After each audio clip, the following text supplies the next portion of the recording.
Welcome to my bookworm sanctuary. My name is Bianca. So today I wanted to do my December wrap up.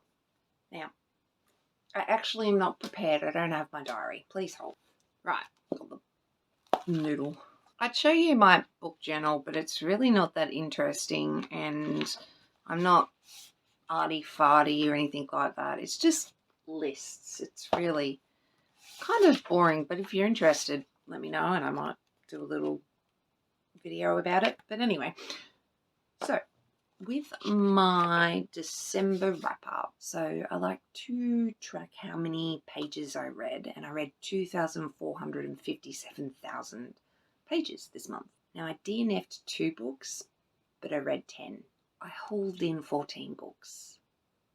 Oops. Out of those books, sorry, I keep looking down. I'm looking at my crappy little notepad. So I read, like I said, I DNF'd 2 books, and out of those books, I read 3 ebooks and 7 physical books. I'm a huge physical book reader. It's not that I don't like audio or ebooks. It's just physical books are more accessible for me, and I don't like having a million platforms to read a book. Do you know what I mean? Like I have Kindle Unlimited and I have my physical books. And I have Google Play books.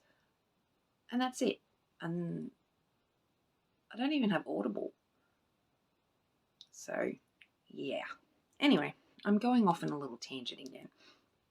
But out of those books, I read 3 manga, 3 historical, 1 mafia, and 2 alien sci-fi. Now, with the books I DNF'd, I probably wouldn't call it a DNF. I'm still reading it. So, Heart of Blood and Ashes. I'm still reading this puppy because I don't know why. Actually, it's actually kind of half annoying me, to be really honest with you. I thought I was going to love this, and I like it, but there's something I can't put my finger on that is totally bugging me. Like, I care about Even and Matic. I think that's, Even and Matic. But I don't care about anything else. It's a little bit boring in spots, so I don't know what to do. So I think I'm going to continue on with this one, although I have picked up other books. So there's a high possibility I will actually DNF this, but I'm hoping not, because I just bought the second book in the sort of series, and like I said, I was really looking forward to this, and I was hoping I was going to love it like some other people I've seen, but I don't think I do, and it's a bit disappointing. But yeah, this bastard. I DNF'd Karen Rani, An Unlikely Governess. I actually started this one at the end of November and decided to sort of move it into December. I managed about, 100 so pages through it, and I liked it, but I don't think it was the kind of book I wanted at the time. It was a bit more gothic-y, and I don't know. I just couldn't seem to mesh with this. So I've DNF'd it, but it's more of a DNF for now. So I thought I'd quickly start off with my manga. So with my manga, I ended up reading An Incurable Case of Love, Volume 3, Volume 4, and Volume 5. So this is still following Dr. Tendo and Nanise. She became a nurse basically because she fell in love with him when she first saw him. Things are finally progressing with them, and at Volume 5, things are starting to get a little bit more interesting with them as well. They've sort of thrown a little bit of another person love interest sort of thing to complicate matters, but yeah, I really enjoy Dr. Tendo. He's actually really cute. But yeah, Dr. Tendo and Anise are progressing. I kind of don't really want to tell you much more because You really do need to read these. They're just so cute. And then I read Yakuza Lover, Volume 1. I have Volume 2.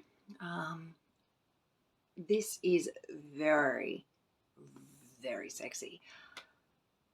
And straight away, more or less, gets into the fun times. I really enjoyed this. It's basically, I can't remember her name, Yuri. Yuri meets, what is his name? Oya? Toshiomi? Oya? Oya. I'll just call him Oya.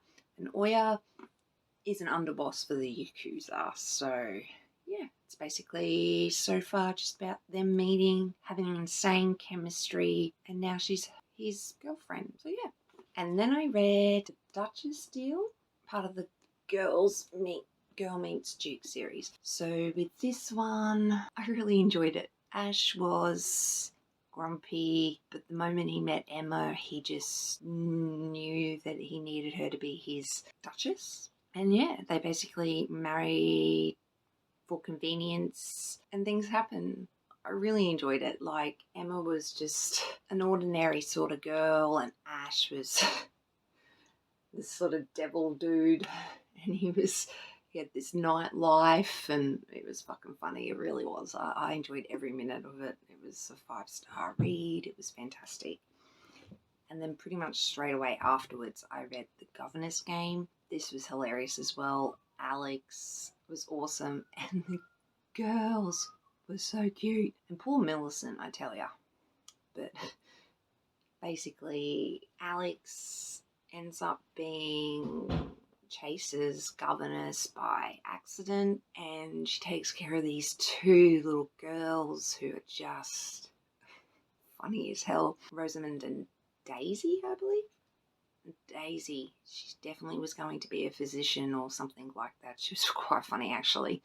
So Daisy and Rosamund were definitely favourites. Millicent the doll was a standout. And yeah, I just loved everything about it. It was fantastic. And then I read The Wallflower Wager. Wow, I can't say that one. The Wallflower Wager.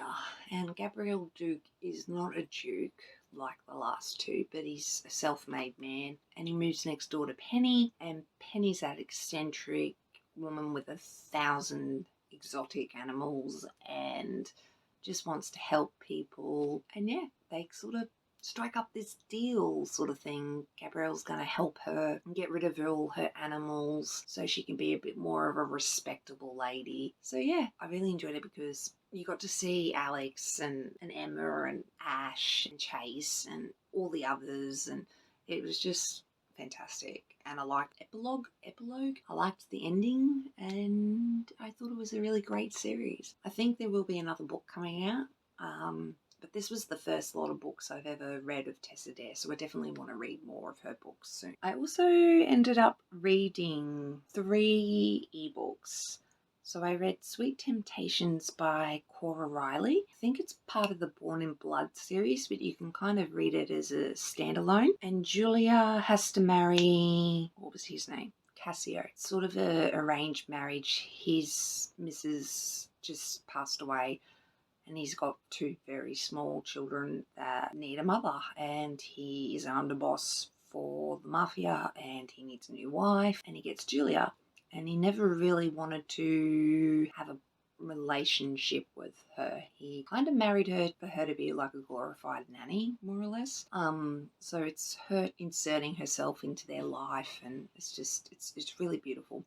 I do think the children were portrayed a little older than they actually were, so they came across older, which sort of bugged me, but whatever. And then I read I Married a Lizard Man by Regine Apel. Loved that. Absolutely fantastic. What was her name? I can't remember her name. Susan? I think it was Susan. Susan Olix, from memory? Yeah, anyway. It was really sweet. Very alien. He's exactly what it sounds like. He is very reptilian. He had legs though, and she's on this planet he lives on, and they've basically married for convenience, I think, from memory. Them trying to figure out each other and their differences, you know.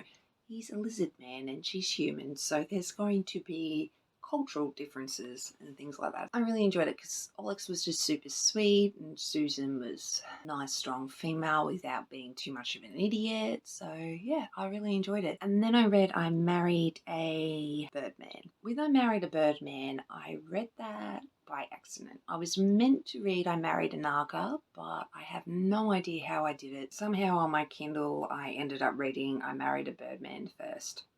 Probably because I downloaded I Married a Naga and I Married a Birdman at the same time, and yeah, not the brightest bulb in the box. So I got confused. So you can read these books, I think, out of order. It doesn't really matter. I really enjoyed I Married a Birdman immensely. Darkus and Luana. Luana and her tribe are sort of low technologically people. They kind of remind me of like Amish, where they just want to live their lives as simple as possible. But they live on this planet sort of illegally, so they don't really have many rights. And then there's 2 indigenous populations, from what I remember, of the planet. And one of them basically wants war with the human colonists and wants to suppress them and be downright pricks. And the Birdman pool, can't remember what the race is called, basically want nothing to do with either of them. They live up high in their mountains, they're fine. But Luana goes to Darkus and he's a bird hybrid. He recognises her straight away as his soul thing. And his people help her and they help with defences and it's just beautiful. And they do like a marriage of convenience, so other organisations can help. I'm not explaining this correctly, but anyway, I ended up buying this physically because I loved it so much, and look how pretty it is. I do actually want to get I Married a Lizard Man and I Married a Naga, but we'll get there eventually. But so yeah, I Married a Birdman. Really, really, really, really, really love this one too. So yeah, that's all the books I ended up reading in December. Thanks for watching, guys. Hope you did a lot of reading yourself, and I really appreciate you watching. So yeah, thanks once again for watching, and I shall catch you next time. Please like and subscribe if you want to. It really would mean the world to me. Catch us later. Bye.